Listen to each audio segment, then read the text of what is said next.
दर्शक बंधु प्रत्येक मनुष्यर केउठी ना केउठी अर्थर आवश्यक होता है। किछि लोक अछंती किछि व्यक्तित्व अछंती जो माने सत मागरे अर्थ इनकम करछंती किंतु से अर्थ एते परिश्रम सह करूछंती किंतु अर्थ केउ बाट ना केउ बाटरे खर्च हो जाउछि।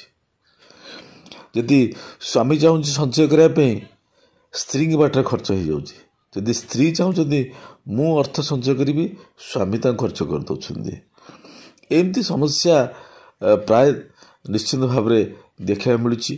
अर्थर अभाव रोचे जदि सत मार्ग गोटे लोक परिश्रम कर इनकम करुच्ची तार पैसा रोना धन रोना ताले यही जो कार्यटे ताप निश्चिंत मंगलदायक हम ता मान नुह जे बिना परिश्रम रे यही कार्यटी कले आपणकर अर्थ रहिबो। आपण अन्याय रूप में पैसा इनकम करुछंती किंतु पैसा रोना किंतु यही कार्यटी कले जे ता माने अर्थ रहिबो हेई परिबो नै। जो माने शर्त कार्य अछंती झाड़ा धुआ धन इनकम करुछंती तो निश्चित भाव रे तांको पई एटा शुभदायक हम। दर्शक बंधु कौन कले आपण खर्च होता टंका अति सहजरे आपण को रही परिबो चलन जानिबा। दर्शक बंधु ये गछटी आपण देखुछंती ये गछ होउची ना होउची अशोक गछ। ये प्रायतः सबुआड देखा मिली थाए अशोक वृक्ष बोलिया कह जाय थाए। यही गछ चेर खंड जदि आपण आणुछंती आकु पूजा अर्चना करुछंती आपणकर धन बाक्स रखुछंती निश्चित भाव में आपणकर धीरे धीरे धीरे अर्थ संचय आरंभ हो। गोटे कथा रखुची मन रखु जो मैंने शर्त कार्य आणुन धन ताकि मंगलदायक हो। तो दर्शक बंधु जानिबा कौन उपाय कले यह समाधान हम। ये गछर चेर को आम निश्चित भाव में व्यवहार करी आमर अर्थ को संचय कर कौन उपाय कले। दर्शक बंधु कौन करेंगे ना आपण बुधवार दिन आपन संध्या समय मन रखु बुधवार दिन संध्या समय ये गछ को बरुणी करा पड़ो। बरुणी अर्थ निमंत्रण करा पड़ो। कई जगह कई भाषा बरुणी कहुए तो साधारणतः निमंत्रण कहुए कि भाव निमंत्रण करा आपणकर गछर गछ को निमंत्रण करवा किसी अर्थर गछर यदि आम निमंत्रण कराए मंत्र आवश्यक होता है किंतु यही गछ जदि आप निमंत्रण करेंगे किसी मंत्र आवश्यक ना।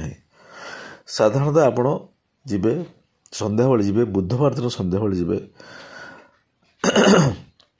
गछ को प्रणाम करेंगे आपण पानी नहीं एवं क्षीर नहीं।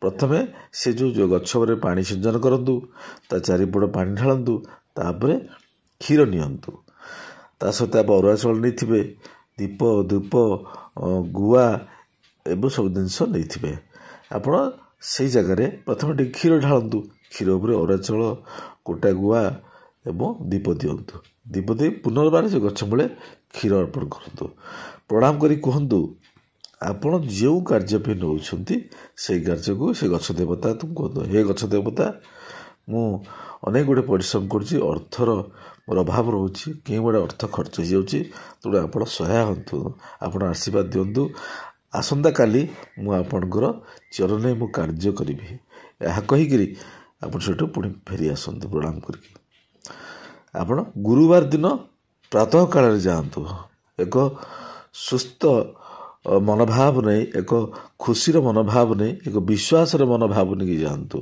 सकाल समय जातु शांति सब जातु मुंडिया मारिकी आपण से चेर खंडे आणतु गचर से चेर खंडे आणिकी आप निजर धन जगह रखतु गडरेज हो बाक्स हो जोटा आप अर्थ रखुंट से टंका पाखे ही गछटी रखु केमी रखिए ना नाली कपड़ा किंबा हलदिया कपड़ा ये दीटा कपड़ा रे गोल गछ टेकिए। यहाँ साधारण कथा यदि गछटा आनिबा ताकू आम कौन सेमती तार माटी लगी पंख लगी सेमती रखा ना ताकि परिष्कार कर दिंतु गंगा जल धोई दिंतु ना क्षीर धोई दिंतु धोईकरी घरे पुणी दीप टिके देकी धूप टिके देकी बुलेकी आप गोटे नाली कपड़ा कि हलदिया कपड़ा गुलेकी अर्थ जगह रखु टे विश्वास सह रखु ना आम देखीदे शुणीदे एमती करदे हो ना कि आपणकर विश्वास न रही यह संभव रही न थाए ଦର୍ଶକ ବନ୍ଧୁ ଛୋଟିଆ କାର୍ଯ୍ୟଟି ଆପଣ ବିଳମ୍ବ କରନ୍ତୁ ନାହିଁ, ଦେଖିବେ ନିଶ୍ଚିନ୍ତ ଭାବରେ ଆପଣ ସମସ୍ୟା ଦୂର ହେବ। ମୋର ପ୍ରିୟ ଦର୍ଶକ ବନ୍ଧୁ, ଯଦି ଆପଣ ହୃଦୟକୁ ଭିଡ଼ିଓଟି ସ୍ପର୍ଶ କରିଛି, କଥାଟି କେଉଁଠି ନା କେଉଁଠି ଆପଣଙ୍କୁ ବିଶ୍ୱାସ ଲାଗୁଛି, ନିଶ୍ଚିନ୍ତ ଲାଇକ୍ ଗୋଟିଏ କରିବାକୁ ଆଦୌ ଭୁଲିବାନି। ସେୟାର ତ ନିଶ୍ଚିନ୍ତ କରିବେ। ହଁ, ଆର ତ ସବସ୍କ୍ରାଇବ୍ କରିଦେ। ଧନ୍ୟବାଦ, ରହିଲି। ଜୟ ଜଗନ୍ନାଥ।